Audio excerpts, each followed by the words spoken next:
Well, now he turns it on. Supposedly no, but you never know. Whoop-dee. All right. Good evening. I'd like to welcome you to the Board of Selectmen meeting, and I'd like to call the meeting to order for Monday, February 10th, 2014.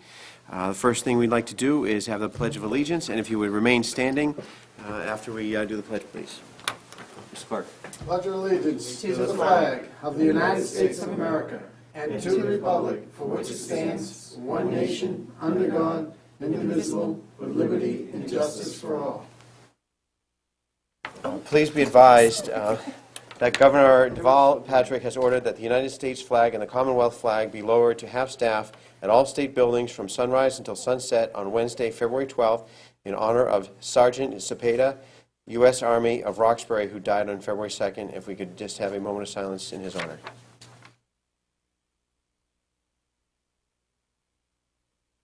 Thank you very much. I'll paraphrase the agenda for us tonight, what we can look forward to.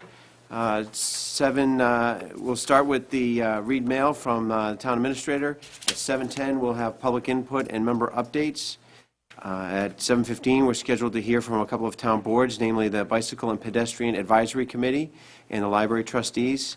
At 7:30, we're going to have an update on the capital improvement plan, and we're going to hear from a couple more departments about their plans. And at 8 o'clock, we have a town administrator, assistant town administrator for finance and budget to talk about a few items. At 8:30, we're going to discuss the deputy police chief interview questions. And then 8:50, we're scheduled for other business. With that, Keith?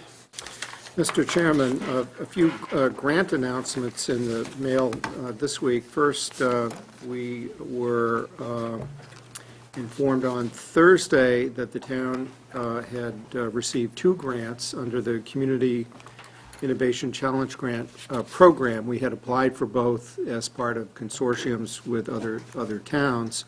The first grant is the amount of $40,000 for the Crosstown Connect project. Acton is the lead community. This is the 3rd year in a row that Crosstown Connect has received funding under this Community Challenge grant program. The second was for the Northern Middlesex Stormwater Collaborative, $81,000, and there the lead agency is the Northern Middlesex Council of Governments, and they had received funding in a prior round, and they had invited Littleton to participate in their project this year. So both of those 2 agencies will be responsible for administering the grants. There's no vote for us to take, but we will be participating in the work of those projects, and we can give the board updates as they progress. Another thing to mention is that the legislature's Joint Committee on Housing, which is chaired by our state senator, Jamie Eldridge, will be conducting a public hearing on Tuesday, February 25th at 10 o'clock at the State House on the home rule petition that had been filed by our town meeting last November on the issue of the subsidized housing inventory. We essentially had followed the lead of some other towns that had filed their own home rule legislation. The hearing on our bill will be on February 25th. I'm not expecting much. Those other towns have had no action on their bills, which were filed before ours, but we'll keep asking. And then the last thing I put in the packet is a invitation from the Massachusetts Municipal Association. They've announced their spring schedule of legislative breakfast meetings, and there are a number that will be on in our area on March, February 28th, March 7th, March 14th. The one on the 14th is the closest to us. It's in Sudbury, and I'll be planning on attending. There's usually good participation from the legislative delegation. And this is open to It's open boards to as well. it's open to the board members. Yeah, it's open to town officials and the state legislators. All right, thank you. I'll look to public input. Hearing none, we'll move on to member updates. Alex, do you have anything? Nothing? Just two things. Congratulations to the Neshoba Chorale for the concert that they put on Sunday at St. Anne's. I was not able to attend, but because of prior commitments. But once again, it's a great take by local residents. They have it right in town. And second thing is for those following the Olympics, you're following the women's hockey team. They're 2-0, and I'm happy to say that in the past I coached one of the coaches that are on the bench and two of the players. So I'm watching that very carefully. I was watching it and I wondered if you, so, all right, Jenna, anything? Nothing? I'm good. No? Just one thing I want to get on the radar for us is the mitigation funds that we started receiving for our host community agreements. And Keith and I were talking about it a little bit, and he did start some background work on it and has some thoughts on it. Do we want to get that as an agenda item? Sure, yeah, I think it would be well. In fact, what my hope was that since you've got a special meeting next Tuesday night, just to talk about policies and goal updates, that I think the proposed policy on use of mitigation funds would fall under both categories. Number one, it's one of your goals, and so it's a chance to get input. And second is that I think that it would be helpful ultimately to have a written policy on it, and if we can get direction from the board on what it should say. But just in general, one of the things that was useful in putting together a briefing, which I sent to staff today and shared with the board, was that we're dealing with about $600,000 in funds that we will get from the two host community agreements that the board approved last year. One was for Reed Meadow, $50,000. That's to be for affordable housing, per the planning board's direction. The other was for 15 Great Road, and it ends up being just about $550,000 from roundabout that will come in. We have received $350,000 of that already. $100,000 came in last April. That's the amount that's earmarked for active recreation, again, per the direction of the planning board. We have more recently received $250,000 and from Omni, and the remainder will come in the coming, years, probably. As the units are sold, right? Yeah, we get 4.25% for each of the sales of the 19 of the built 19 subdivision Right, not for the, units, yeah, for the residential. units behind it. Not the lots, but houses. once it's built with a house on it. So, so that for the two uses that are earmarked, the housing and recreation, those are both uses that the Community Preservation Fund can be used for. And another of the selectmen's goals is to identify what local amounts of money you could put in the Community Preservation Fund to increase the base for the state match. So I think that it would be quite appropriate, I think, to take that 150 at least and put it in the CPA for those earmarked purposes. Right. Then that gives you the remainder, which under the financial policies say that you would use it for one-time expenses. So anything in the capital plan, could be used. So I think it would be helpful to get some direction from the board, and we could put that on the agenda for next. Right, so just to be clear, what it is, it's, Yeah. some of those monies are already earmarked for something, and those happen to be items that are also Community Preservation Act, so we Right. can use those to put them into CPA. If you or put them in the CPC CPA, funds it and then would- get it would- matched and we later. would get more state matching funds as a result of depositing them there. So we'd get, somewhere over 25 cents on the dollar, could be more. This year, it was 54 cents on the dollar, but that was a one-time thing in state matching funds. So, Great. So next Tuesday is, next Tuesday is your special meeting on, Yeah, I wasn't gonna be here on the 4th, for the, FinCom. I bumped out a business meeting out of New York, plus it was Super Bowl weekend, so it was a good weekend not to be there. And that's, my next target is next weekend, so I won't be back in town until Wednesday, The 8th, okay, unfortunately. all right. Did you say you're out too? I am. Okay, would you like to explain your absence? Do I have to explain my absence? Or are you just out of curiosity? Absolutely not. Just the curiosity got to me. It's a lighthearted meeting tonight. Okay, I'm wondering. I've been cast in a musical. Yeah, really. Yeah, Can you sing? yeah, oh yeah, Let's hear it. yeah, no. In Acton, the Open Door play the Theater, no. Yeah. So I've been cast in a screenplay that, of Working by Studs Terkel. Wow. So you're going to update us with the The show dates, dates? yes, end of March, early April. I will All let right. you know as the dates Very good. draw Okay. closer. So we're down to 3. So we may not be meeting next, Well, Well, the three of you can Yeah, hammer it three. out. whatever these three come up with for Yes, should be what guides for us the ethically. policies on the table. well, I've always said that we don't need to hold up meetings for Yeah.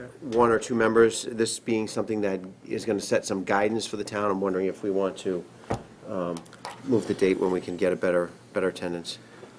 And it's not time-sensitive item, It's- right? Well, it hasn't been. We've had it on the agenda on and off for the last 2 months. So then after that, we have meetings on so we're scheduled for the 24th. Yeah, Which is pretty full 24th, already, right? the 24th and the 10th. 10th of March, So you- and because the 24th, that regular meeting is going to be, I think, largely devoted to the deputy police chief. Right, we don't want interview. to dump anything else on that one. You're probably going to need an extra meeting to deal with the warrant, because I don't think you're going to be able to insert, if you open the warrant tonight, you probably won't insert articles. And if you don't, then you'll have to insert all of them in one sitting on the 10th of March, and that usually doesn't work well when we do it all in one night. Okay. So do we want to have an additional meeting on the 3rd, the 17th, or another day? The 3rd's fine. The 17th's fine for me. Of March, right? Or are we looking Yes. at this month? The 3rd and the 17th? 3rd and the 17th of next month. Okay, 3rd's passed, right? that's correct. Third of this month would work out well. That would be nice. Yeah, yeah. So why don't we tentatively set for March 3rd, and then we can talk about it when we meet on the 24th? I think I'm on vacation the 17th. I don't have my phone on me, so I can't look at it. Okay. Way to Right. come prepared. Also, leaving my phone at home? At that point, we'll have a combined, because this meeting was pretty much set up just to go over goals and policies and stuff like that. So at that point, we're going to have to be combining things, because town meeting and the warrant and all that. Well, maybe on the 3rd. That'll give us 3 meetings that month, so maybe, hopefully not. We got to, Yeah, the warrant closes on the 21st of March, so we'll have to, whatever meetings you have will be. yeah, we may have to meet the 17th as well then, yeah, or the 20th, something like that, okay. So we're setting it for the 3rd? The ethics and goals discussion? Yep. Okay, reschedule, all right. All right, 7 PMs? Right, so. Okay. Reschedule the- All right. With that time being 7:15, we can move on to the Bicycle and Pedestrian Advisory Committee. They have submitted a mission statement and charge, mission and charge statement, and it was adopted by the Bicycle and Pedestrian Advisory Committee at their meeting on January 9th, 2014. It's one page here, and is there anybody here from the Bicycle and Pedestrian Advisory Committee? Okay. I think it's a pretty straightforward action. They've made it clear what they recommend, and They've been a we can very go on active here. committee, too, Yeah. meeting at least every couple of weeks, and have been very involved. They were involved with the, making recommendations to the board on the complete streets policy, and they're quite busy and happy to have them. Okay. So given that it's straightforward, I think we can go ahead and move on with this. They're not really requesting anything other than approval, so. Move that the Board of Selectmen vote. Wait a minute, did you have something, Alex? So they have been talking about the complete streets Yes, they had, adopted? yeah, they had been one of the groups that had recommended adoption of that policy to the selectmen. That's at the planning board. Move that the Board of Selectmen vote to accept the recommended charge and mission statement adopted by the Bicycle and Pedestrian Advisory Committee on January 9th, 2014. Second? Been moved and seconded to adopt the Bicycle and Pedestrian Advisory Committee's charge and mission statement. All those in favor signify by saying aye. Aye. Is this someone from the He committee? is, but I think he's also here for library. Oh, okay. Congratulations. Okay. So, next item is a staffing vacancy review for a senior library technician. There's been a vacancy, and they're looking to fill that. I see we have the review form here, the staffing review form, and everything is budget neutral. There's no job sharing, no collaborations with other municipalities, things like that. So it seems to meet that policy. Confirm, Bonnie? Yes. And I think we can ask Kip if he has anything to say here. So I'll turn it over to Kip Robertson. I don't have a whole lot to say, other than we keep moving people up and around to other jobs in the town. So we would like to take this opportunity to post this particular job internally only, because I think we have a number of very well-qualified staff members who would like to move up from a library technician to a senior library tech. So we're hoping we can fill it internally. And as Bonnie's explained in her report, it will be budget neutral, so. So just the one question I have, I noticed that it's going to be a grade 6, step 2. That's what the position is That's- budgeted for this year. Depending on who takes the position, it could be anywhere from a 1 to a 3. It will be adjusted to be budget neutral regardless. So how will it be adjusted if they come in at a grade 3? Will they get less hours? Well, Or, we'll just time the transition a little bit differently. It might take a week of extra time to make that neutral. The incumbent was at a step 2, and nobody that's currently employed in a lower position is earning more, so I doubt they're going to come in higher than probably step 1. okay, okay, all right. But it's there We don't- to Okay. cover what. All right. I any wasn't- yeah. Possibility might happen. Okay, I just read it and wasn't sure, so, okay, thank you. Move that the Board of Selectmen vote to grant the library director's request under the staffing vacancy review policy to fill a part-time 19-hour-per-week, non-benefited position of senior library technician, grade 6. Second? Been moved and seconded. All those in favor signify by saying aye. Aye. All right, and we have another, Back in a few weeks to fill. yeah, I know. Don't we have a strong librarian that we could, the strong librarian director, like the strong chief? Even the chiefs have to come here to get approval to fill vacancies. Okay, all right. They get to decide who to fill the vacancy with. Yeah. All right, and now we have another item of business from you, so would you like to take that, or would you like some other introduction for it? I'm here just to talk about, back in May town meeting in 2011, the town voted to approve $20,000 in matching funds should the Mass Board of Library Commissioners ever offer another grant round for planning and design for a new library building or a renovated library building. And they did that this past summer. And so I have just, I think it was on the 16th of January, submitted a grant application to the MDLC applying for matching funds of $40,000 for a planning and design grant. So Keith has kindly uploaded the very large document to the website, and I assume he's probably shared that link with you. It's not very We have an exciting excerpt reading. of the 100-page document in the packet. Oh, okay. Yeah, The entire document is accessible online. The state will be reviewing applications and making an award announcement in June, early June. So we are one of 35 applicants, 20 grants will be awarded. So about a 50 chance of winning that grant, I guess. And as a result of that grant application, there has to be a warrant article at this annual town meeting for the town to, what are the keywords, accept. To apply for, To apply for, accept, and expend. So Keith has also had that warrant article drawn up. The Mass Board of Library Commissioners allowed the application to go in, but by a certain date in late May or June, that in order to remain eligible, you need to have a town meeting vote on record. And so ours will happen on May 5th.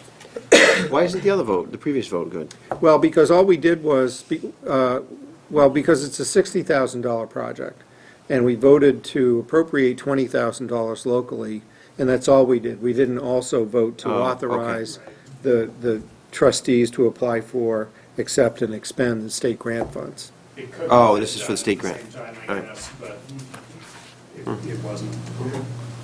But what it does mean is we don't need to come up with an additional funding source right now, that we can reach back to the 20 that's still there as the match for the additional 40 we hope to get from the state. Okay. And this is the process we want to follow, because the Mass Board of Library Commissioners is the funding source if ever there are to be additional building funds for, either major renovations or new construction or whatever. We want to be able to qualify for those matching state construction funds. They pay 40% of construction costs, so it's a nice chunk of change. Even for renovations, not just new buildings? If the renovation meets their criteria, right. certainly, yeah. Okay, great. Anybody else? Move that the Board of Selectmen vote to insert onto the warrant of the May 5th, 2014 annual town meeting an article authorizing the library trustees to proceed with the feasibility study to examine the options for expanding and renovating the Reuben Hoare Library or building a new facility, to apply for, accept, and expend any state grants for a library building planning and design project, and to use the $20,000 appropriated by the May 2nd, 2011 annual town meeting as the local match for this $60,000 project scope, subject to approval as to form by town council. Seconded. Then moving and seconded, all those in favor signify by saying aye. Aye. Thank you. Good Right, luck. thanks. Good luck to us. Thank you, Yeah. Kev. We'll keep our fingers crossed. All right. So, next item's not until 7:30. Mark, how you doing tonight? Good. All right. I think there may be some other people interested. I don't know. It's a big item, and, so I want to try and take yours at the scheduled time. That's fine. All right. So I want to move to, we can get on to Nancy, I think, here with your information technology and finance. No one's coming for Nancy. Yeah, We're already here yeah. for you. What number is That's 4B, yes. So, we're talking about capital improvements and the request from IT. Basically, this is to replace 5 of our 7-year-old servers that are in place now. This one server will host 5 of our servers, replace 5 of our servers. It's the smell business. The licensing is run out for the servers that we have. Microsoft no longer supports Windows 2013 server, so it's time for us to move and upgrade to at least 2008 to 2013 server. So we don't really have much of a choice but to replace what we have Okay. for this. What was it? It doesn't support what anymore? I thought you said 2013. Server 2013, 2003. Oh, okay, all right. I was Sorry. going to say, yeah, that's where you 2003. notice off, okay. So we have to move ahead. We have no choice but to really move ahead. And also the space on this machine, the data, we have no more room for data. It's maxed out for space, so we have to increase the storage space on Okay. the server. Yeah, we keep putting stuff there. It's getting closer. It's in the red, if you've noticed lately. Okay. So, I mean, and the redundancy on this, the backup on this, the restoration on this is, I mean, you can restore and rebuild a new server in like 5 minutes, as opposed to 5 days. with All this right, good, I'm glad you put virtual- that, because it really doesn't mean anything to me. Oh, You know, well, but it's a virtual. I'm glad you're there. Yeah. It's just, like I said, you can rebuild, Oh. replace, a server in 5 minutes. But you tell us 10 years new, this technology is 10 years advanced Yeah. from what we have now. It's Yeah. it's probably going to be incredible. It's incredible. And actually, we'll reuse these too. We can reuse these for data, for storage, we can repurpose these, but just for data storage. Okay. And where am I seeing the Where's that? funds? Yeah, where is that? costed out on? It's on the front page here, there's a $10,000 item. Yeah. It incorporates the entire project. Nancy's worked Oh, really facilities infrastructure, all right. diligently. This item was originally projected much higher, probably 5 times higher than this. But she's worked with the light department and the other departments within the town to kind of get this down to a very reasonable number. Okay.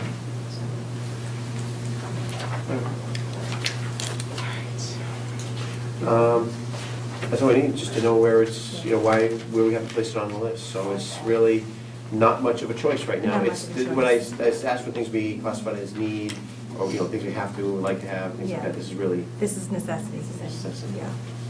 I don't want to go back to using that green ledger paper. Okay, all right.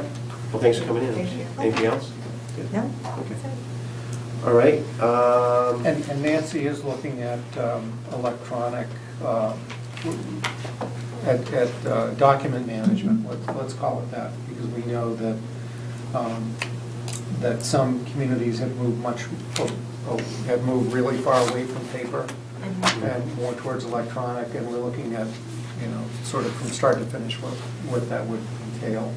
No decision's been made yet to move away from paper to. And I think some of that, we need some feedback from the board, whether the board wants to go forward with more of a paperless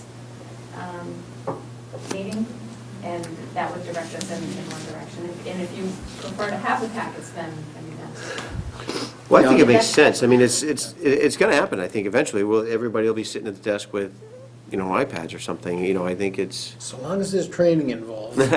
I think it's kind of hard to justify because how much does it cost to make these versus the having it at a tablet here? But, we could also, people could use their home tablets or something like that, And that's the other thing we wanted to, there are apps that you can download onto your own, PC or tablet that you can. Well, we use them now for It's the same thing, DocuSign. DocuSign. Yeah, and we're DocuSign will looking do the at that same as a- thing. yeah. It would just go through the workflow, and you'd get your email, and you'd log onto the server and get your packet, and you can save it, print it.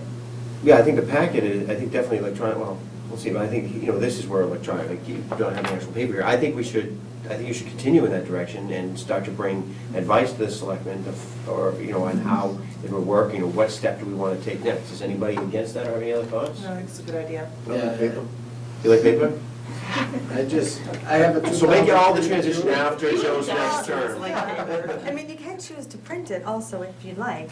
That's an option too. On your own paper, not on Well, town paper. Well, I think if you start to see, okay, here's the 15 steps to get us completely paperless. Hey, Board of Selectmen, do you want to try these first 3, or, things like that? And I think, work with other boards, let them know how it's going so that we can get everybody going in the same direction. And if we do move there, I think there should be an option for maybe an iPad or a tablet or something to be issued to the board. Yeah, that's all. You know what I mean? We just So- wanted to make sure that. Because I got an old computer at home too. yeah. Well, bring it in a Yeah, right.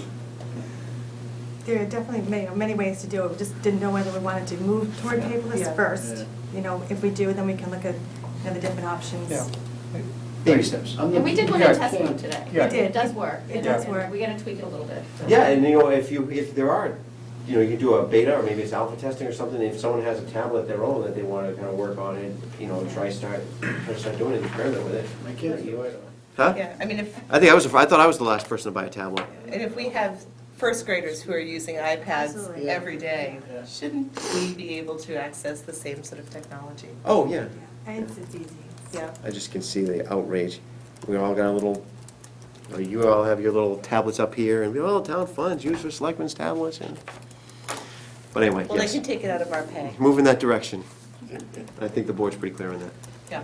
You look like you're ready Well, to go. in a way, I agree with Mr. Knox. It's nice to be able to write, make notes as you're working through something, but it is the way to go. But I had another question about when are we going to be really getting into having our data up on the cloud and virtual servers? Well, that's what this is going to be. This is a virtual server that I'm going to be purchasing. So we will do redundancy through the town between police, fire, light, water. That'll all work through our virtual servers.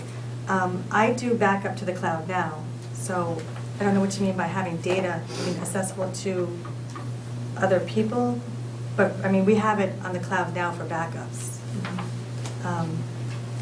And this will transition it so that the primary data is on the cloud, right? And the backup becomes the hard copy. Yeah, there'll be some in the cloud, there'll be some that we will keep on, throughout the town on a separate server, like a backup, we'll back up to light and water will back up to police. We will still have that internal, but there will be some out to a cloud or a SANS or a definite, another location, for sure. So in crisis management, when all utilities go down, There'll be What- many backups, here, there, and everywhere. I mean, we will have it covered through okay, cloud and through the town. thank you. Thanks for coming in. All right. Thank you. Now that the room is full and prepared for Mr. Montanari, Okay. now that I made you wait and everybody's here, right? So we're here to talk about capital improvement plan, and one of the potential items is a master plan update, and I believe you wanted to come in and talk a little bit about that. You've applied for, we've got a placeholder for $100,000 for the planning board in there. Although we recognize that it may be more, and I know one of the issues was how enthusiastic and supportive the planning board is to go ahead with a big project like this. Well, I don't want to speak just for the board because we haven't really had a chance to talk about it, and we will be discussing it on Thursday's meeting, but obviously to get this rolling, we probably want to talk about a steering committee or a group that will work with the planning board and whatever consultant we do finally hire to facilitate that so that we can have input from the start, actually. So you're going for a steering committee once the project's funded, or a steering committee to kind of get, at this point, I guess is what I'm wondering. Yeah, I think you could even do it. I shared with Mark some of the comments that were made here with the FinCom and school committee selectmen last week, that one idea was that even to do up the RFP for what the scope of services would look like, even for that level, Okay. we want to engage the steering committee. I mean, you could do that now. I mean, Right. we could start working on that now. I just want to make sure that my board's completely on board with starting it that way. And I don't want to speak just as myself, I want to speak for all of them. So we're going to discuss it at Thursday's meeting, whether we want to start to institute a steering committee with obviously the selectmen and probably all the boards in town, maybe a member from all of those to get started. Wait for the warrant article to hopefully pass and then start working on it from there. It's going to take, obviously it's going to take time. Okay. Is there anything to do tonight then? I mean, we just show support for it. Are we going to look at changing the article number? Right now, they were 100,000. Are you looking, is there any thought to Well, I guess change part that of now? Placeholder's the, 100,000. part of the feedback might be to, I mean, we're going to need to finalize what the number is before we go forward, and I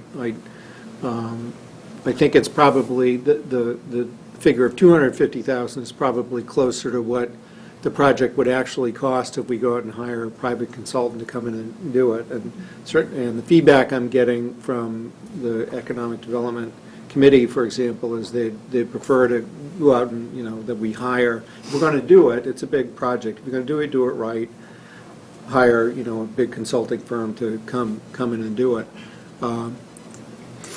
If we, as a community, decide we don't want to spend that much money on it, though, there is a backup, which I've shared with the board and with the other boards, and that is that our regional planning agency, the Metropolitan Area Planning Council, has given us a cost estimate for what they could do the project for as a public agency, and it's closer to somewhere between 130 and 150,000. MAPC has competitively submitted proposals, though, alongside of consulting firms. So we don't even need to prejudge who's going to do it later. If we could just as easily decide, spend time on, this is what we want to do with a scope of services, bring the steering committee members together, hammer that out, and then issue a document. I mean, we could be putting the time to good use, even in the next couple of months, to to form the steering committee, if, with the planning board's approval, get them working on an RFP, even issue an RFP document, and then to, it might be tight, but I think, we could come a lot closer to real cost estimates of what it would be to proceed. If we want to go forward at And even if at it's the higher not ready level. and the bids aren't received by annual town meeting, we can do it for the fall. You can do it for the You know? fall, sure, yeah. So I yeah. mean, that way there it takes the pressure off, at least you Yeah. get that good steering committee and they're not under this dome of, Yeah, I thought it was an pressure of excellent May- suggestion. I mean, May 10th. the main, it's I one of thought the so, too. selectmen's goals to proceed with a master plan. That's a document that gets adopted by the planning board, so it's vitally important that they're invested as well.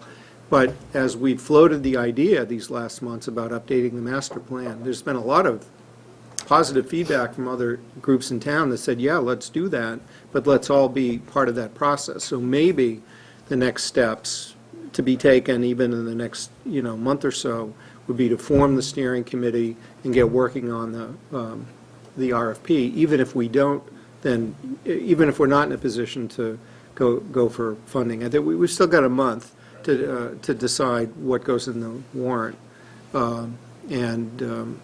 we'll be talking about those mitigation funds Yeah, in a future meeting too of the host community. that's a possibility, sure. So, that could be a possibility, and then it takes the pressure off the steering committee too. But if, Maybe but, put that, but- maybe put that on the May agenda if, once we discuss and we come to a determination whether or not we want to use that host community money, put that and ask the town if they want to use that for moving forward. Or something like that. Like I said, I'd like the whole board to weigh in on it. Yeah. I'm sure they're all gonna want to get it started on it sooner rather than later, and if we can get people in town involved in it, the more input we can get in before we actually have the consultant pick, I think the better off and the quicker we're gonna be at it anyway, so I think it'd be time well spent, so. And that would be excellent feedback to get from your board, that if the planning board is okay with a steering committee being established, then we could, at the next selectmen's meeting, vote to get going with that. So that's, and we'll invite- let you know, Yeah. like it's, we'll take a vote on it Okay. on Thursday, but. Planning on I don't see any reason why attending, we 'cause wouldn't you- want to do it. Yeah, you're doing, you're talking about the 3 zoning articles this Thursday. Chris will be in to update us on that, he has some questions, so we want to So I'll be at that meeting. finalize the positions on that, we'll have that, and then we'll have the March meeting, we should have those all finalized for town meeting. Okay. So do we want to talk about the makeup now, or we just want to tell them that we support the thought of having a subcommittee together We can and? talk about makeup, if you want, if we got a couple of minutes, if you want to. I think it should be, I don't know, whatever, I was thinking, a couple planning board members, maybe one selectman, just to kind of weigh in, I don't, Well, I think others should be all the boards in town, it is a. Yeah, you might want to think about that there are various sections of the, in a master plan, like, land, open space is one, housing is another, So maybe. transportation, I mean, there, all right. yeah. For that possibility. Economic development. Citizens at large? Yeah. Yeah. Yeah, I think citizens at large is a pretty important Yeah. point here, because, that's who we're building this plan for in the first place. All right, so we support the idea of a subcommittee, and Keith, maybe over the next few days, you can come up with a Yeah, makeup. look yeah, at, and you know, I'll proposed follow that makeup, up. and, yeah, you get the proposed Yeah. makeup to your meeting, and then we can follow up on the 10th? March 10th. March 10th would be a good time to do that, yeah. Yeah, right. Okay. Okay, thank you. All right, Thank thanks, you. Mark. Thanks, Mark. See you Thursday. All right, next item is 4C, is the. Actually, this- Bonnie had, in 4B, Oh, finance. Oh, I'm sorry. Bonnie has the assessing and transition. okay. As part of the, during the capital plan, it's more of a one-time spending item. We're looking for the $25,000 in transitional services for the assessing department due to the retirement of Ken Milgren. So our new chief assessor is in Catherine Miller, and she's doing a great job. But she does need that training to get her up on the commercial, industrial, and personal property aspect a little bit tighter. This will allow us to keep that service in-house rather than hiring vendor services, which is what 90% of the communities around us do. It also provides a better quality of service to the resident and the business owner. They can come into the town hall, there's somebody here, they don't have to make an appointment with somebody that's not located in the building. And it's such an important function within the finance department. I kind of jokingly say that everything starts there, because if it's wrong there, it's going to be wrong all the way down the line. One bad assessment can outstrip this cost of a one-time item.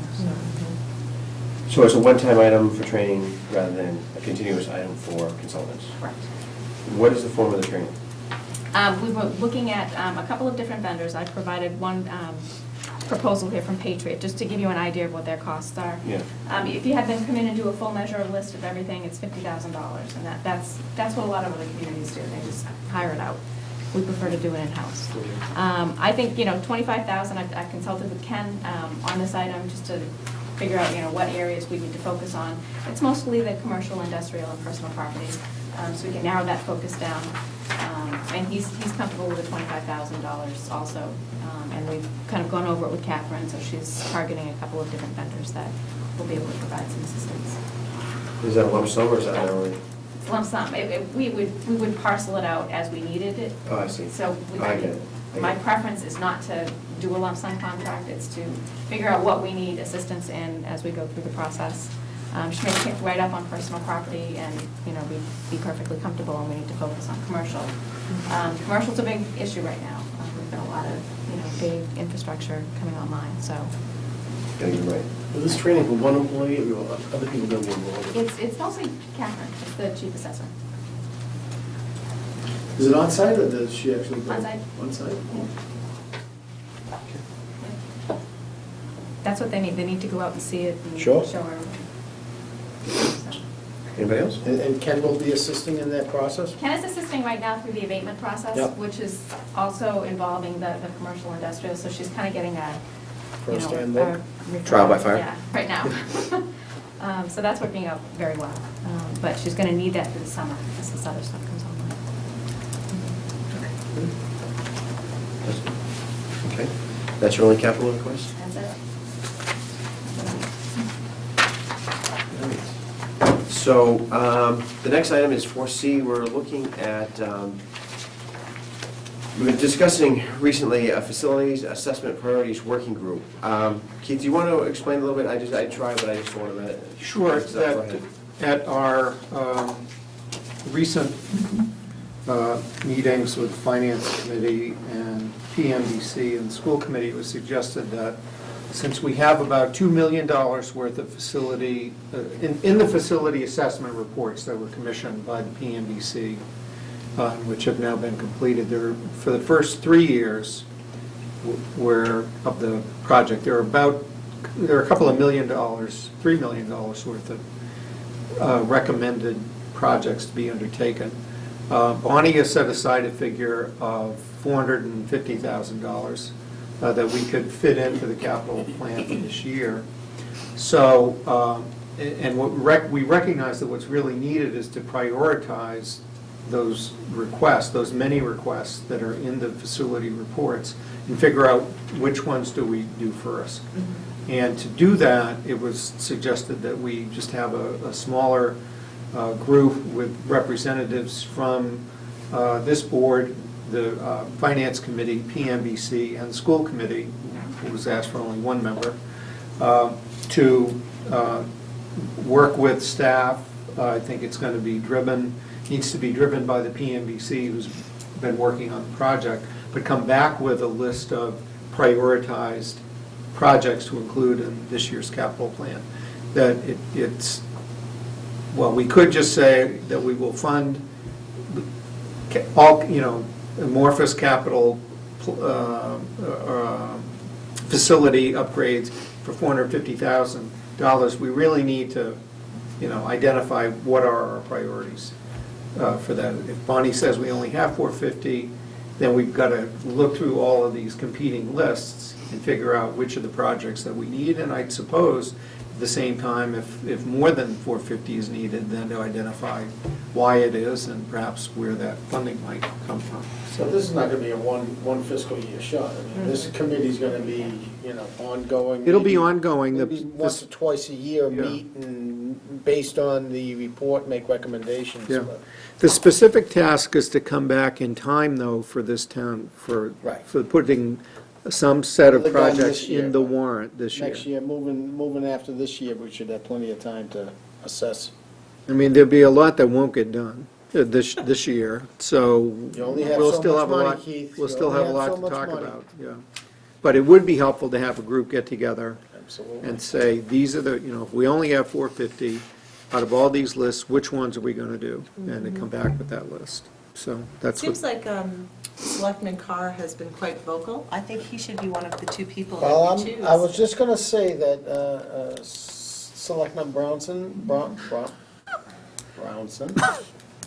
you should have a seat on this too, I'm actually on a That's all committee right. with Alex. You guys have been Okay. working so well together, though. I think so too. too. Let's do this together. All right. And I thought this was, I thought this was a point, I thought this was power of appointment. This wasn't a Yeah. motion. I thought this was a power of appointment. Who's in? I think Jenna and I should be the two reps. I Perfect. have this many children and I'm in a play. I can't between now and March 10th. I can't. Okay. I can't. All right, Mr. Knox, you're in. Knox and Carr. Get myself in so much trouble. It's just for a month, short. Yeah, but moving Which forward- means- Oh, so you can take. I'll take Joe- it afterwards. Okay, we'll get it done in one long meeting, so. that's it. No, I'll take it afterwards. Go. Move that the Board of Selectmen vote to, hold on. New glasses? Yes, Josh. Move that the Board of Selectmen vote to appoint Selectman Knox and Selectman Carr as its two members of the Facility Assessment Priorities Working Group, comprised also of representatives from the Finance Committee, School Committee, and Permanent Municipal Building Committee, to report back with its recommendations by March 10th, 2014. Second.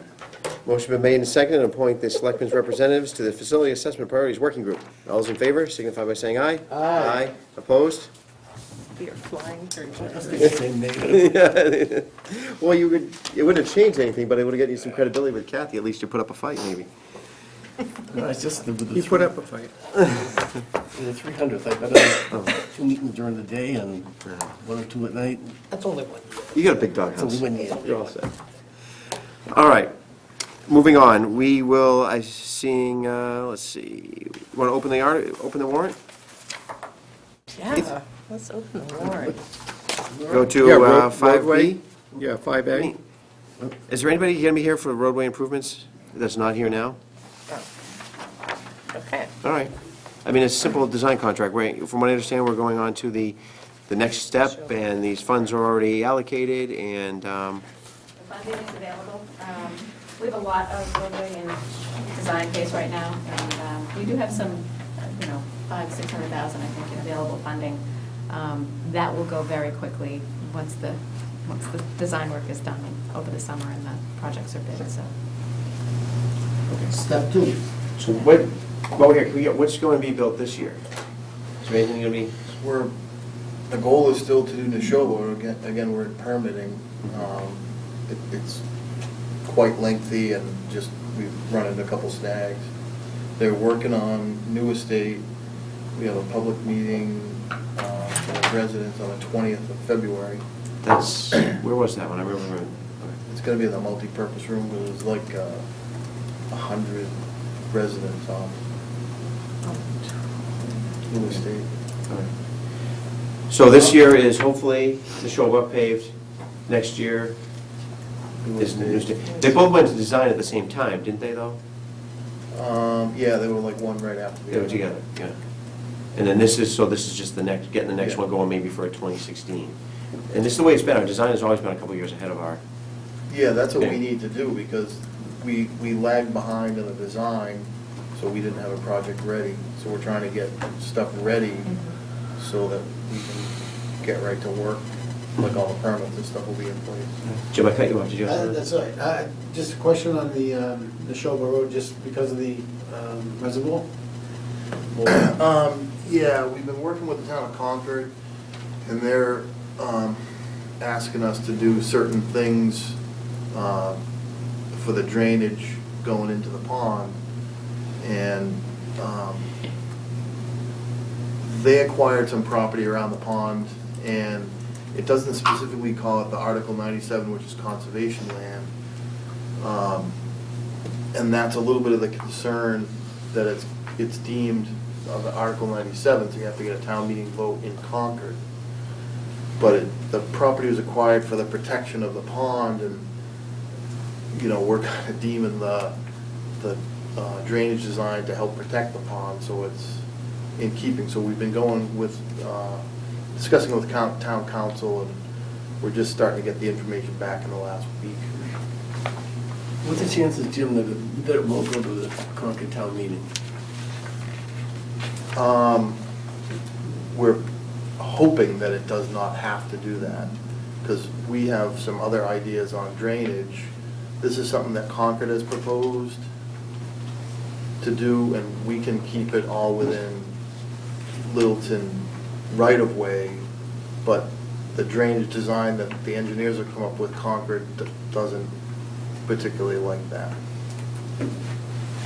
So we're trying to work with Concord to give them what they want and also get the project done.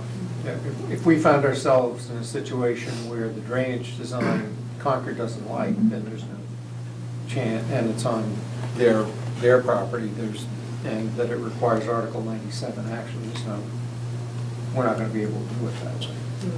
So, But I thought you said that the design as it sits now doesn't need the approval of Concord. They just want it changed because they don't like the way it's No, currently designed. they haven't made it that far in the design. Okay. They've got ideas of how to make it work, and Concord has different ideas. So essentially, I mean, a decision may come to a point where a decision has to be made by the town of Littleton to say, okay, Concord, we gave you the opportunity, it's not gonna work, we need to get this project done, here's our drainage, we're moving forward. Because what we're running into is, we're gonna be putting a drainage facility on Concord's property. So we're gonna need an easement, but they had somewhat proposed that they may take over the maintenance of the item. That's not 100% given. If they don't do the maintenance, then we need the easement, and it's still our stormwater going into their pond. So we're just trying to get through the legal part of what's there. So to make it easier for us, we would prefer not to go there, but if Concord doesn't like the design, then they can kind of push back a little, and then in the comment period, it stalls the project in that respect. I mean, they've been good to work with, but we're just trying to work through the issues. And it's just been kind of lengthy. We'll have more design done before you even start that project. Ready? Go ahead. Sure. Move that the Board of Selectmen vote to authorize execution of a contract for engineering services with Green International Affiliates, Inc. of Westford, Massachusetts, for survey, mapping, design, and bidding of Nagog Hill Road reconstruction in the amount of $171,373.04. Second. Motion been made and seconded. All those in favor signify by saying aye. Aye. All right. Thank you. They are working really well. Thanks, Jim. Thanks, Jim. So now we're on Bye, to Jim. the opening and closing of town meeting warrants and inserting articles, which we talked earlier, we think we will get to opening, but probably not inserting right now. yeah, Pete? I think it might be well, especially where you've got a little bit of time, if we could, you don't need to vote to insert articles tonight, but I think it might be well to at least run through the list of articles that we're looking at, and because if you have problems with ones, or if it looks like ones are missing, then that'll give us some time to proceed. So, with the, and by the way, we're looking to open the warrant tonight and then close it 45 days prior to town meeting, which has been our recent practice. That would be Friday, March 21st. We have We've come to the understanding with our printer that 45 days before town meeting will, basically, it will allow us to get the town report document out and in people's hands 2 weeks before town meeting. And we'll go on the same schedule that we worked with FinCom on last fall.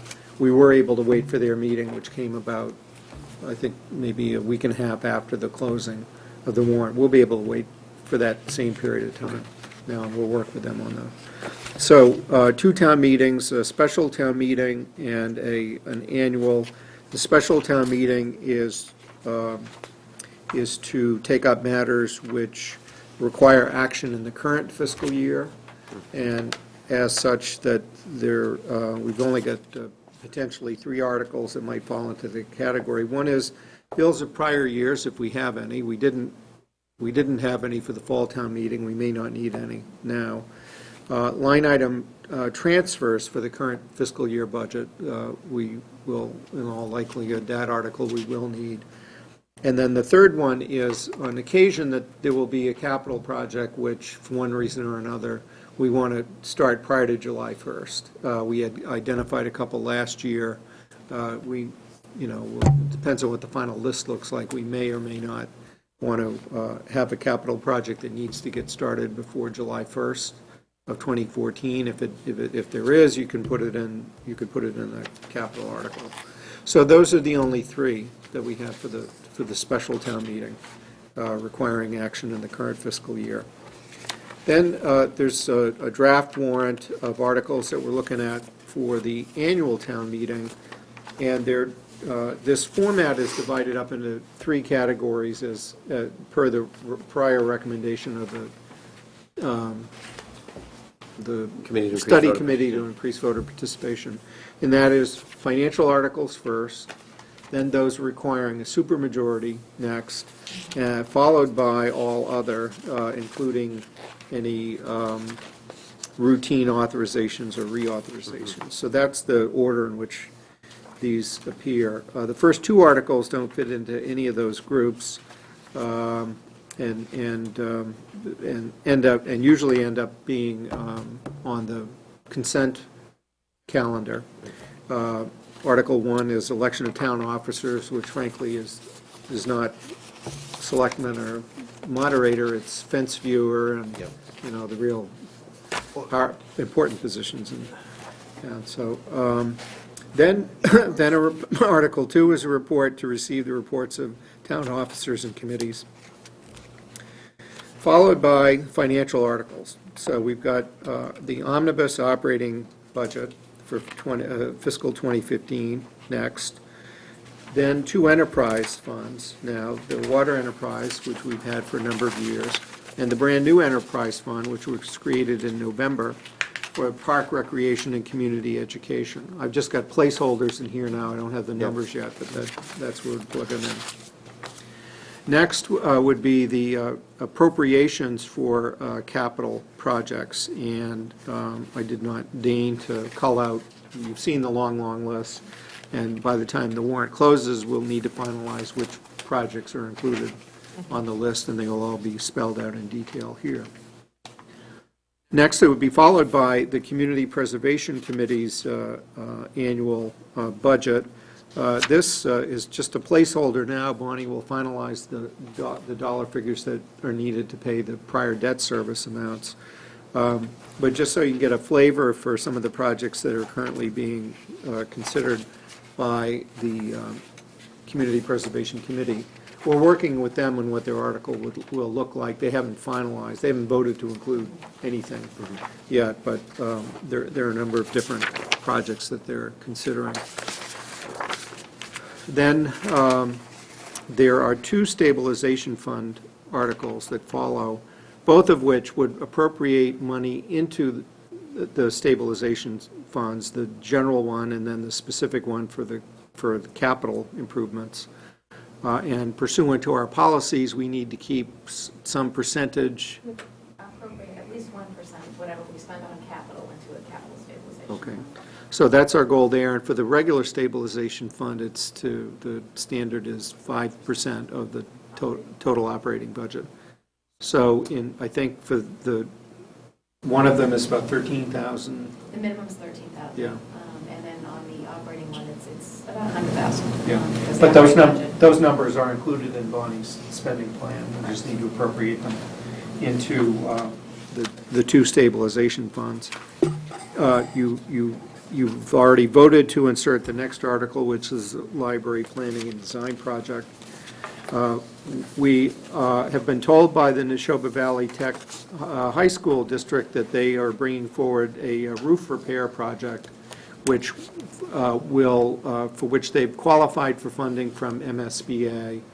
Our share is not going to amount to an awful lot. They're planning to borrow over a It'd be 10-year under period. 15,000 a Yeah. year based on our. But nevertheless, even though our assessment, it will, it will be paid for in the assessment in future years that we get from Neshoba Tech. In order to authorize them to spend it, though, they have to go to each of their district towns and get an authorizing vote. So we've got the form of the vote, the specifics are about to be provided to us. We'll fill in the blanks so that the article reads as required, but it does, they do qualify for MSBA fund. They have been invited to submit a project, to go forward with this roof repair project under the MSBA accelerated program, so. How long is a bond? Do we know on that, Bonnie? I think they said 20. So it's gonna be an additional assessment for 20 years, and then we're gonna make sure. It might be that comes up? less than that. Okay. It might be 15. Is this It's only a few assessment? million, it's only a few $1 million for the project, so we were kind of, at the breakfast meeting that Neshoba Tech had recently, we were saying, it might be cheaper to just have just send us a bill rather than borrowing. So would it be a separate assessment, or would it be added on, to, like, would they, per student assessment go It up? would be X dollar? part of the total assessment, but they itemize the operating costs, the capital debt assessment, so you can see each item. Okay. Okay. Keith? But it would be an increase. It would. Yeah, it would be an increase of some amount. But not one that we can get away from, right? As being a member of the group, The facility. we have to pay our dues. Yeah. Yeah, if the, We're gonna have to go long haul. right, we're going to go on all. Article 12? And I'm assuming that they just can't have the students go up and roof and fix it. Yeah. They used to build houses, I don't know if they still do. You could put it going for a lottery, It's a good question. you know? It's a good question to ask. Okay, next article is annual one from the Trust Fund Commissioners. They are allotting $20,000 from the NH Kimball Trust Fund to the school department, who will be submitting a request and telling us what they intend to use the funds for. So once we know that, we'll plug it in. Next article is the annual approval of revolving funds, and it's the same list as in prior years, with the exception that the very last item, 14, it used to be for paper recycling, and since we're actually not, we are no longer getting revenues. We, or anybody else, are not getting revenues from the sale of paper for recyclables, so it's a cost item. So it's not appropriate to have a revolving fund anymore, which is basically to say if we did have revenue, it would get directed somewhere and it would go to the COA. We don't get any revenue anymore, and we won't be. Yeah, bills. So, yeah, we get bills now.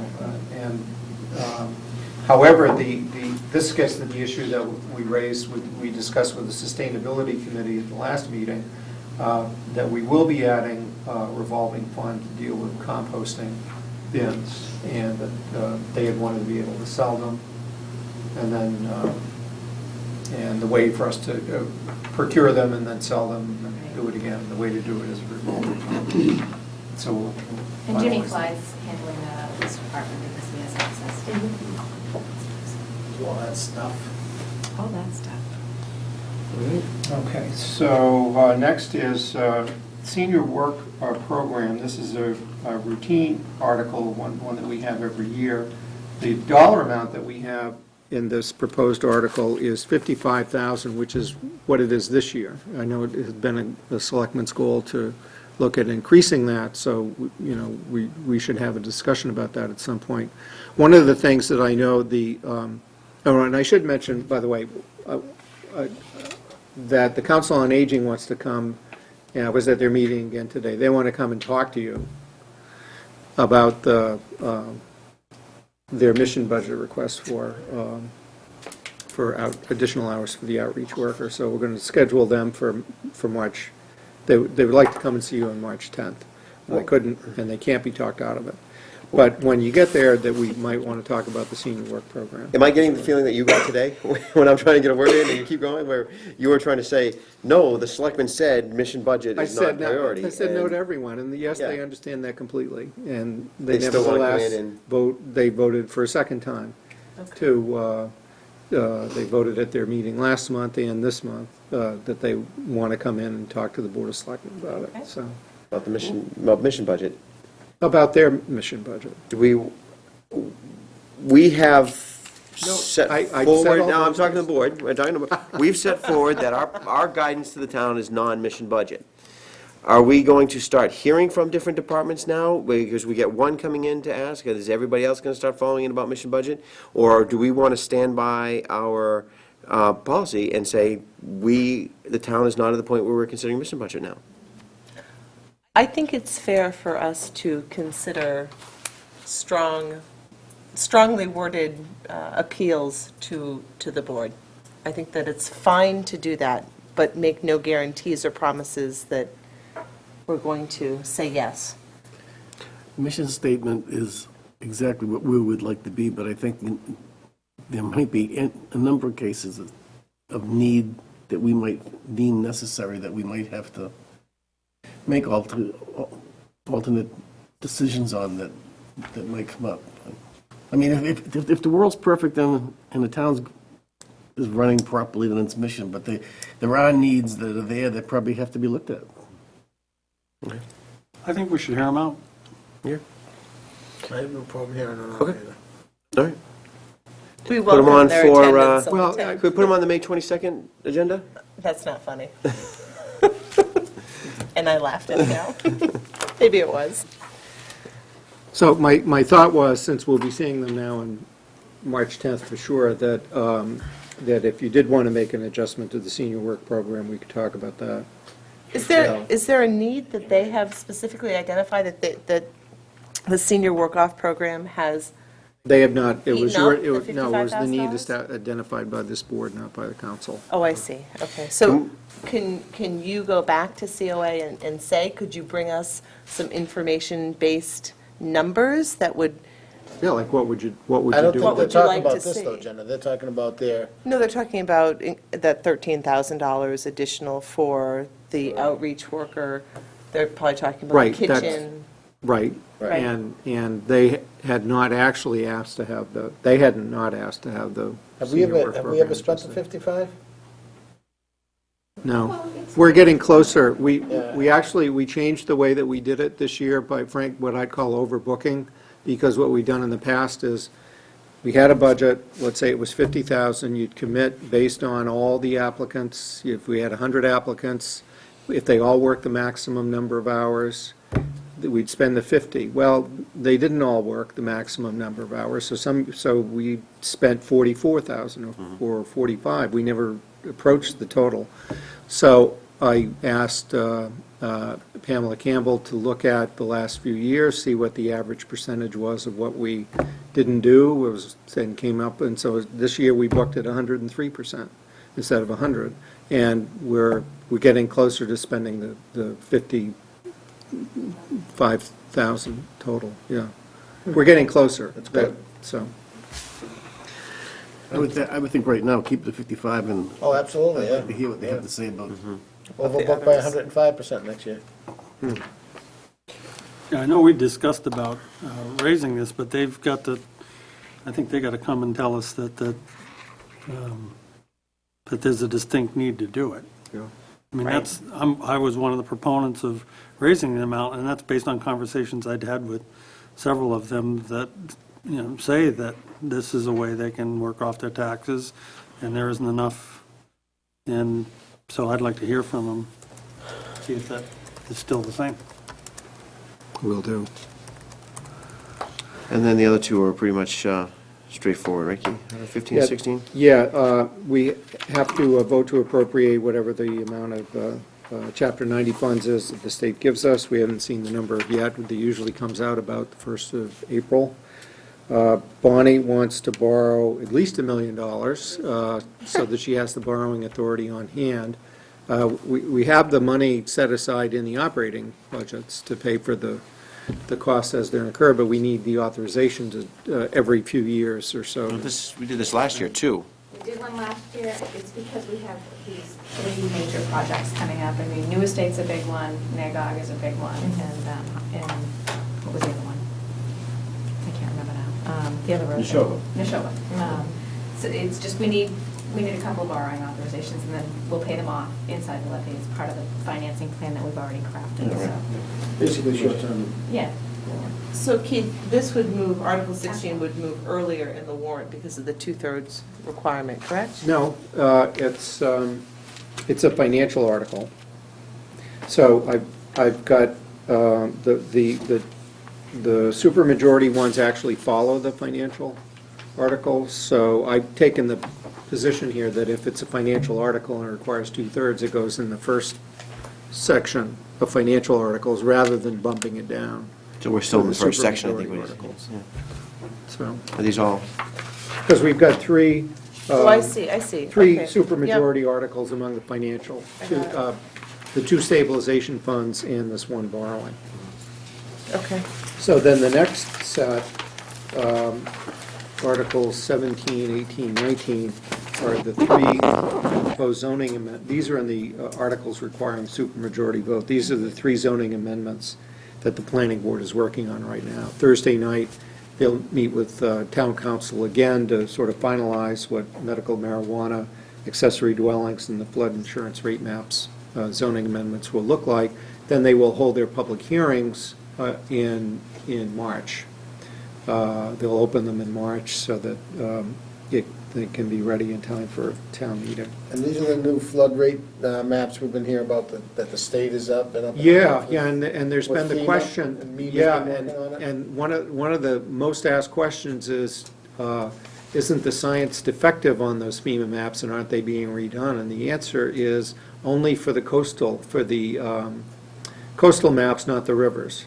So so for an interior section like Littleton, the Middlesex County, that they do not, that the flood maps that FEMA has, that's it, they're not changing. There was a petition filed on behalf of Plymouth County, and I think the South Coast and Cape Cod and some other places where the science that they were using for the East Coast floodplain areas was the same science as California, the West Coast, and the coasts operate differently. so the rainfall patterns are different and things like that?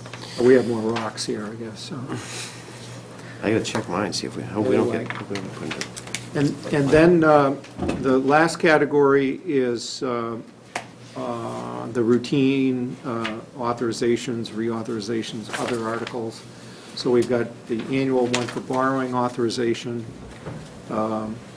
compensating balance agreement, to adopt the personal exemption amounts, which we're required to do each year, and then some town bylaw amendments that we're looking at. Personnel Board has not come up with any proposed amendments to the bylaw yet. We're definitely not bringing forward any salary schedule adjustments for the permanent employees.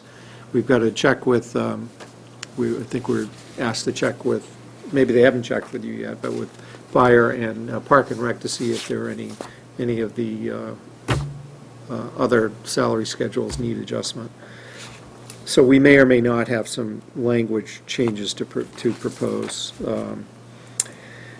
And the next one, it was a suggestion of Selectmen Carrs for a town bylaw amendment on veterans' preference in hiring, and that we have been working with our HR labor attorney, Jack Dolan, in coming up with some proposed language. So That's part of here. this, so part of that is we have some CBAs coming forward, June of next year, I believe, right? Yes, Yeah, June of next year. So we're 2015. gonna start the negotiation process. I believe the police are the By the only fall. ones. I'm sorry? Yeah, by the fall, and the police, Right. the Well, police, we had language. The police yeah. have language, some of the other unions don't, so with the bylaw, we'll be able to negotiate that into the CBA, so. And a lot of towns do have this preference, I know the state does also, so. So that's one of the things we're looking at. We probably would want to have the Board of Selectmen adopt a policy as well, since the personnel bylaw only applies to certain positions. It doesn't include light and water, doesn't include the schools.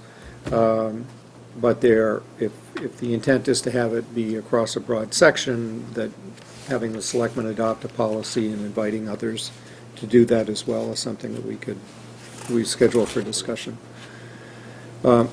Next one, this is a work in progress that we're looking at what our statutory requirements are for an animal control officer. For starters, that's what it's called, not a dog officer, so as our bylaw currently calls it. So we're looking at a name change at a minimum, and we're reviewing whether we have to have any substantive changes to the bylaw as well. And the last article in this proposed set, just so you're aware of things we're working on, that we've had the issue come up from time to time of what do we do about 3-acre farms? Farms that don't meet the minimum requirement of 5 acres that's in place right now in order to qualify for Chapter 61A. That those, you have to be at least 5 acres to qualify for that assessment break, if you will. Otherwise, the land must be assessed at commercial rates, which is Very expensive. considerably higher than the residential rate. So, so that we've been working with Brad Mitchell at the who lives in Littleton at the Mass Federation of Farm. The Mass Farm Bureau Federation. And his organization is looking at proposing some changes to the statewide general legislation. And perhaps that they'll do that sometime next year. And as a preliminary step, what they're looking at doing is asking for an opinion from the Attorney General about whether the Constitution of the Commonwealth establishes that 5-acre minimum or whether it's only in the statute. About 5 years ago, we worked with a different set of an earlier set of state officials who looked at the Constitution and said, well, no, Constitution says Constitution is where you get the 5 acres. And that the state statute, 61A, parrots the Constitution. Brad's organization takes a different view and is willing to go and see if they can get the current Attorney General to opine whether the 5 acres is in fact in the Constitution or whether it's only in the statute. If it's not in the Constitution, if it's not, it's the difference between, does the word or mean or, does it mean and? Because it says 5 acres or in productive use for, X whatever. And if we can clear the hurdle that there's no impediment in the Constitution, then the only remaining thing is to change the state laws, to change 61A. And that could be done 2 ways. One, you can amend it generally to affect all communities, or a town could petition to have it changed just for them. So this home rule petition proposes to do it just for us, to lower the limit from 5 to 3 acres, assuming that we can get over the constitutional hurdle. So we're still working on this. I hope that we will find out before the warrant closes whether that constitutional issue is there or not. But if the issue is not there anymore, then the way would be clear for us to bring the matter forward. But there's I've talked to a bunch of people, not only in this town but elsewhere. There seem to be a lot of farms out there that aren't 5 acres. There's some big public policy issues that are involved because it affects what the tax base of a community looks like, and therefore the power to tax, the power to, and so if there's nothing about this that would reduce the total amount of taxes that the community gets from all its taxpayers. What it would do, though, is to create a different class of property owners who get to pay less, whereas others are making up the difference. That's what the 61A does anyway, if you're over 5 acres. And at this point, Keith, do you know, is Gary's Farm Stand the only affected property in Littleton that is in that nebulous zone?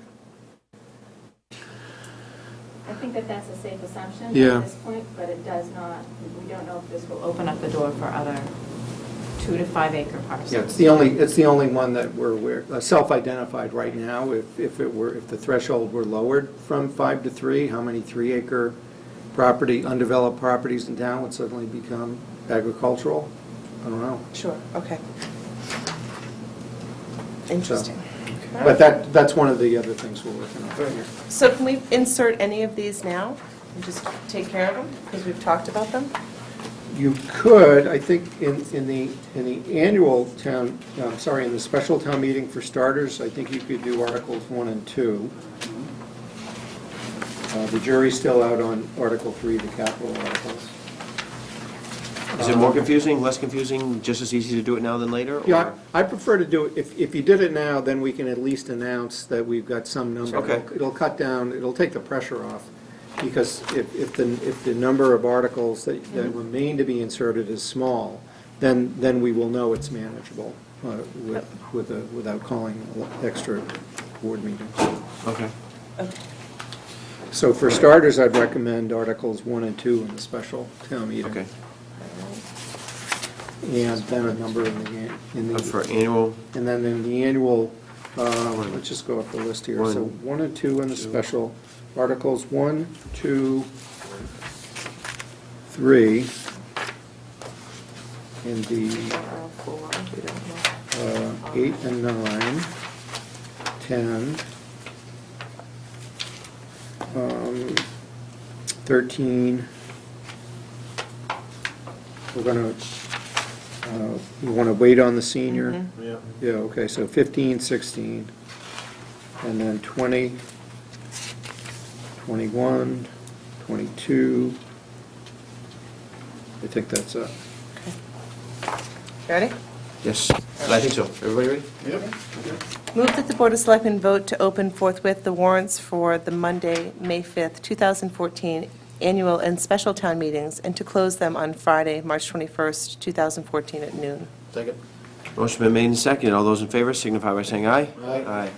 Move that the Board of Selectmen vote to insert the following articles onto the warrant of the May 5th, 2014 special town meeting, subject to approval by forum as to town council, specifically Article Number 1, bills of prior years, and Article Number 2, fiscal year 2014 line item transfers. Second? All those in favor signify by saying aye. Aye. I didn't say aye for any of those, but I would like to. Okay. Move that the Board of Selectmen vote to insert the following articles onto the warrant of the May 5th, 2014 annual town meeting, subject to approval as to form by town council. Number 1, Article 1, town officers. Article 2, annual report. Article 3, fiscal 2015 operating budget. Article 8, stabilization fund. Article 9, capital stabilization fund. Article 10, library planning design project. Article 13, fiscal year 2015 revolving funds. Article 16, oh wait, did I goof? No, that's right. Article 13. All right, very good, very good. Article 15, use of Mass DOT Chapter 90 funds. Article 16, supplemental borrowing roadway improvement plans. Article 20, borrowing authorization. Article 21, compensating balance agreement. And Article 22, fiscal year 2015 personal exemption amounts. Why can't we do 24? We're not waiting for anything, are we? Any further If the board's discussion? okay, we Yeah, can I'm do fine that with too? that. Okay. All right. And Article 24, Town Bylaw Amendment, Veterans Preference. Second. Motion been made and seconded.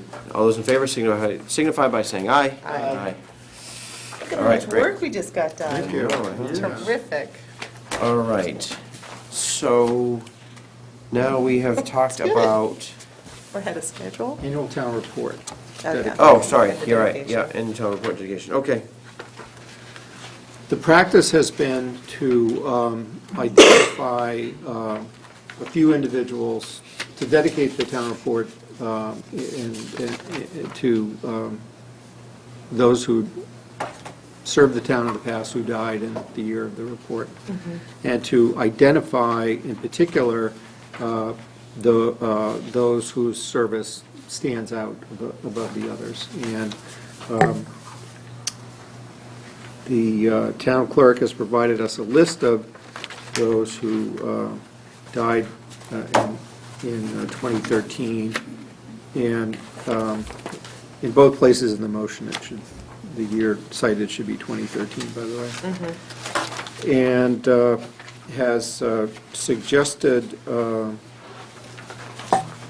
Barbara Chapin, Paul Hollingworth, and Ann Fairweather as those to be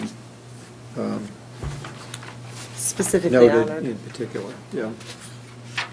Joe, do you have any other thoughts? I mean, you probably were a lot closer with You're a lot. so old, You're a lot Joe, you closer- might know other people. You're a lot closer with these people than, I went through the entire list. The only other one, Phil Swenson, I know that he may have done some things with youth, but I don't have anything to back it up. He was involved in all high school sports, not only in Littleton, but also in Neshoba Tech. As far as EMT, he was a trainer, EMT, and also a huge photographer, too. so very involved, but maybe never received recognition because he wasn't on a board maybe or something? Right. So, Right. so this might be an opportunity to recognize him for, Well, then we also have Marge Harvey as well. what can you, Yeah, Marge Harvey. She's June 1st, 2013. She wrote for The Independent. She was very active in philanthropic endeavors in town. She and her husband, Dr. Harvey, I think over the course of many, many years, hosted folks from all over the world to live with them in their home and provided solace and food to them. She's a well-known Littletonian.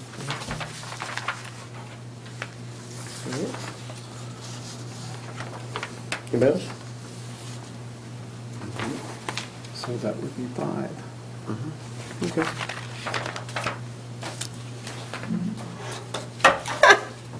You're funny.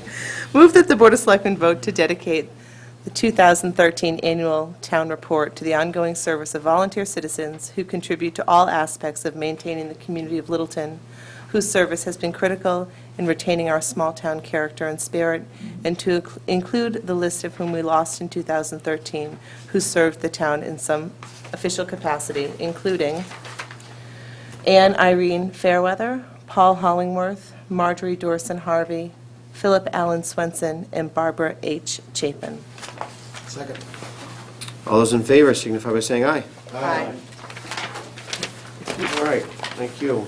So now we're going to talk about the, Look at how on time we are. I know.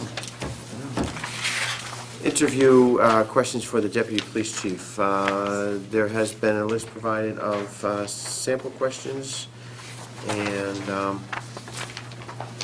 are we tipping our hand here? Like, we're stopping What's the Deputy King from procedure, watching? what's the procedure relative to providing any candidate the questions in advance? Well, I have to say, in my experience, the only time I've ever been provided with interview questions in advance was here, when I interviewed for a town administrator here. So, So should we all submit Or- what, oh, go ahead. but, Sorry, I thought you were but done. even, but more to the point. Not for the fire chief? No. Okay. no. More to the point, though, when the, as far as coming up with the questions, I mean, one of the disadvantages is of the especially if a candidate is either in the audience or watching at home on television, that the Board of Selectmen is not eligible to go into executive session to discuss the process. And even if there'd been a search committee, only they could have done it at their level, but by the time it reached the selectmen at the selectmen's level, you have to do it in public. I mean, when we did it for the fire chief, for example, we referred to the questions by number, so you had to be paying close attention. We had a list of draft questions, who's going to ask question 1 or question 4 or whatever. But that, the fact is you do need to, as a board, you do need to discuss in public you'd have to, just say in public what the questions are. Not because that's a good idea to, one way or the other, to tip off an applicant, but it's what the law requires, so. How do we get confidential questions for fire chief? Because you had to, You didn't. They were just, discuss them here at a public meeting. Right. So if we have individual questions that we want to ask in that interview, we have to make them public ahead of time, or can we just submit them to? Can't we Keith, send them to Keith and you can compile with the most Yeah, I popular or mean, the something? intention was, or one way to do it, and this is exactly the way we did it for the fire chief search, was that individual members sent their proposed questions to me, I compiled them, and then it went out to the agenda packet just to you. I mean, I didn't send it out to those who are going to be interviewed, nor did I post it on the website. Is it a public record? Yes, it is. I mean, if someone marched in and demanded to see the agenda packet before the meeting, if it were the applicant, you'd let us know. I'd let you know, but there is the business-like way to do it is that if you have individual suggestions, I can compile them and then have them in your packet Well, I think the As we intent- did with the Friday goals. before. intent, what started that was, we didn't want everybody to have the same question.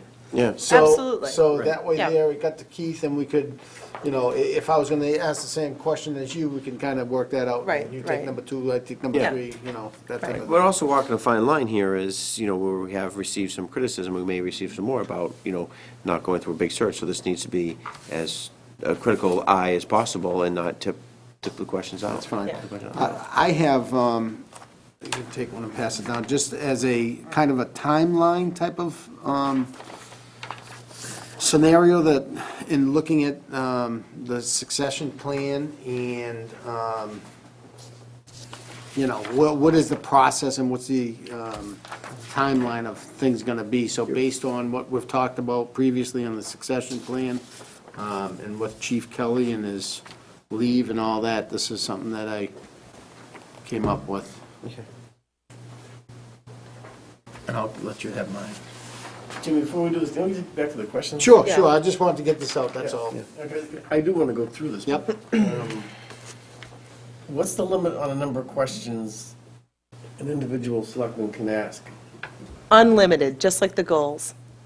Y'all can show up with Okay. 3, and I'll show up with 41. Yeah. I mean, we're setting aside 90 minutes Yeah. in the agenda, so you can, I would think that will give you plenty of time to, cover whatever areas you want. But as suggested, one of the reasons why you do some pre-planning is that you make sure that all the broad areas that you want to make sure get discussed in that period of time are, Right. that So- someone is going Well, to bring this If I up. compile, say, 5, and then we all take a look at it, one of mine might be the same as Alex, so Yeah. I can cross that out. We'll Well, send I them to think Keith, he'll Keith is going to compile it. compile them. Yeah, I'll compile them, yeah.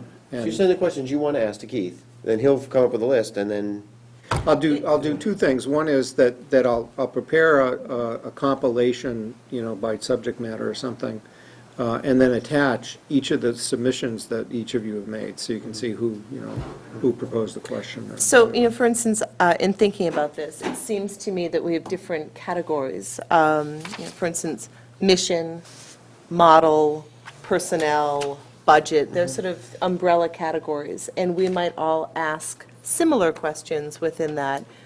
And, with respect to Keith's compilation, I don't know if you're planning on having our names next to them, which means when those questions come up, we ask them, or we just go around the table and ask Well, I questions? think two things. One is that I'd certainly want to indicate who's the author of the question, just for reference. Sure. But I also think that one of the things you'll need to do is to decide who's going to ask what questions.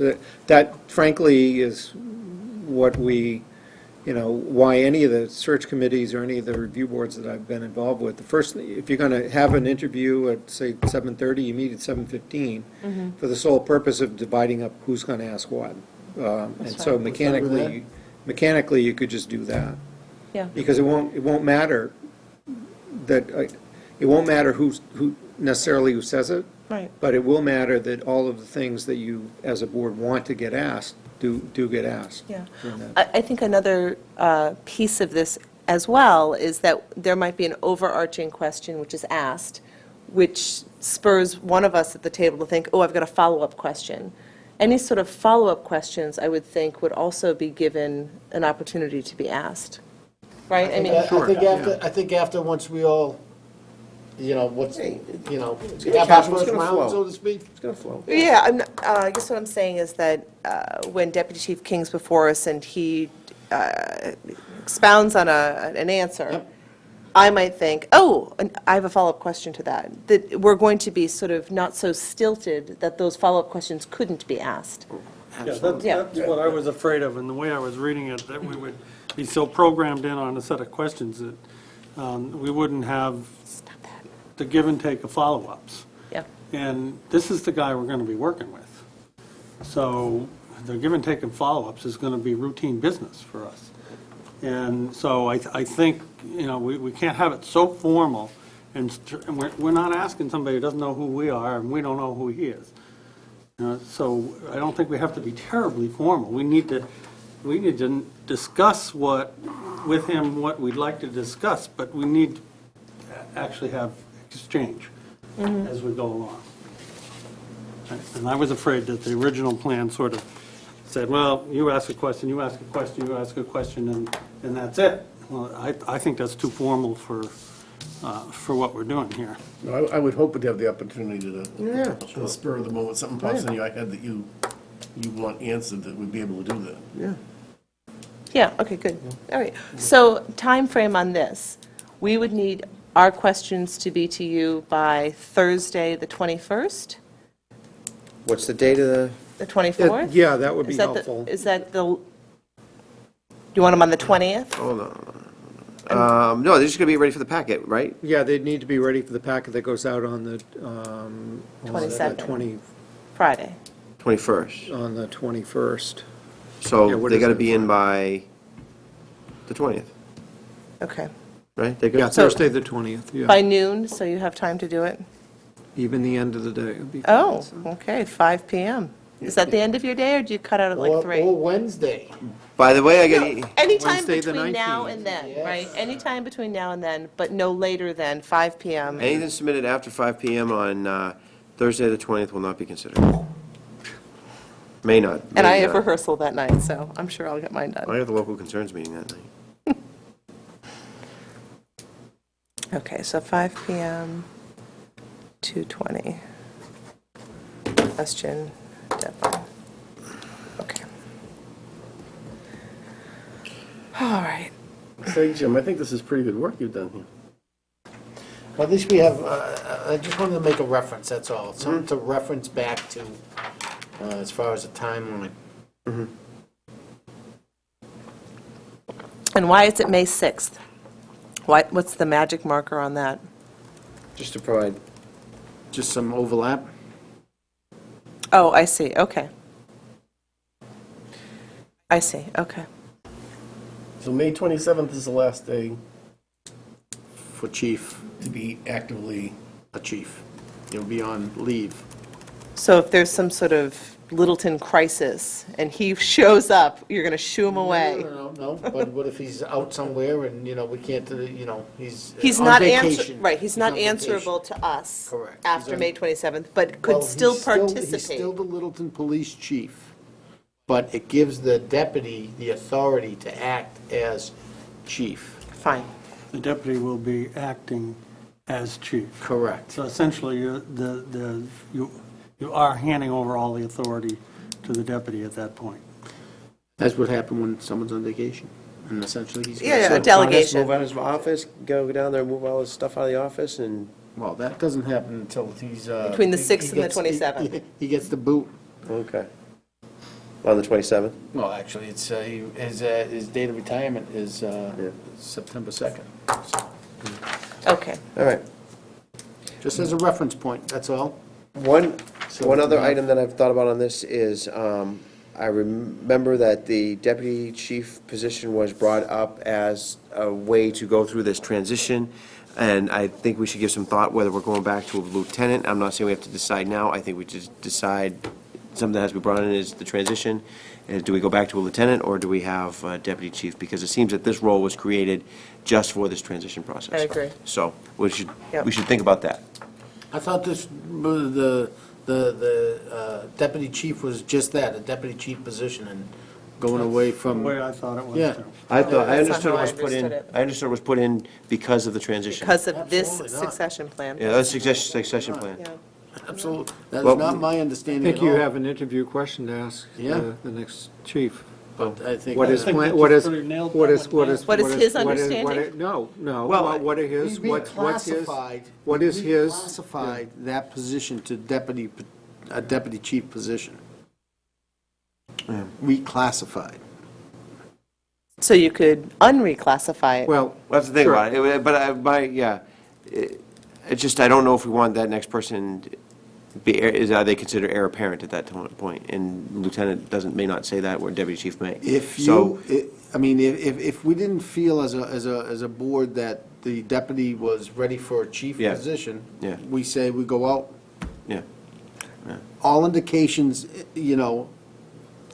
from what we see of Matthew as a deputy and his service to this town, it was a natural progression. But if there wasn't that natural progression, then we would have had a search committee. Okay, but just to be the devil's advocate. Yes. If Matthew King were to come before us and have no mission, no plan, no vision, we would look foolish to offer him a $100,000 plus year position to assume, I mean, he's certainly qualified to sit as a candidate for an interview, but as far as the use of heir apparent, I'm not sure that that's what we have here. At this what we point, no? voted. At this point, you mean with him? No, we voted to hire from within. Yeah. And we voted to have him sit for an interview. Right. Yeah, we didn't vote We haven't him appointed him. yet. particularly. We No. said we were gonna, there was one, we were gonna do it within, and there was only one candidate that fit the bill. Right, correct. But conversely, if he said, I don't want the job, we can't force him to work for us because we said, well, we already picked you. No. Okay, but I'm not, the point that I'm trying to make is that as the appointing authority, we have said we would like to promote from within, and we want to interview this guy. yeah. Correct? Yeah, Yes, in general, yeah. right. I'm sure he'll be well prepared for the interview. I'm Yeah. not concerned No, about it. No, my point was going down the road. I agree. Yeah, okay. I agree, because We'll I'm talk not about- sure there are. We'll talk about the lieutenant and Well, I think, deputy you chief know, later. yeah. with respect to your concern, I think what his vision is will be a big part of that. You know, he may say, I don't necessarily agree that that's what we need to do, or we need to do this. I think we have to pay close attention to what his vision is. I agree. It's all part of the interview It's process. all part of the interview process. But as far as the future goes, I think that's something that we can discuss, and then Yeah. maybe that is a question for the new chief, for the candidate. For the candidate, let's not be just perfunctory about it. Listen, if it's him, it's him. I agree. If there's gonna be a new chief. I Oh, agree. I see what you mean. I didn't have a name, I said for the new chief. All right, There is gonna be a new chief. yep. There is. I'm looking forward to such a transition. Where's my gavel? Moving on. It's over there. So on to the minutes. I'm okay with January 6th and January 13th, because I believe Jen took both of those. And I'm looking nice. at the 27th, and I'm just seeing those are not up to our standard.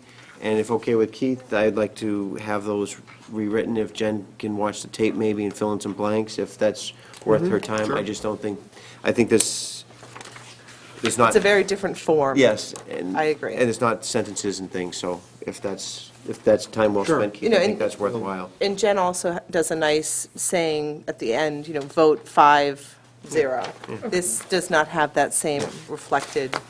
So get your headphones Detail. and take a look. Yeah, you thought you were going to miss a meeting. You thought you were going to enjoy not seeing one. Just keep the volume down I'll at the make- beginning of the meeting. I'll make a At the motion, beginning of the meeting with the headphones. make a motion to approve the minutes of the Board of Selectmen Monday, January 6, 2014. Second. All those in favor signify by saying aye. Aye. I'll make a motion to approve the Board of Selectmen minutes for Monday, January 13, 2014. Second. All those in favor signify by saying aye. Aye. Aye. Make a motion to adjourn. Second. All those in favor? Check out the time, Aye. Jen, for our records. Beautiful. Well done, gentlemen. Yeah. My new glasses got us right through. Look, you were on a roll. I wasn't even going to attempt to say. No, not with my new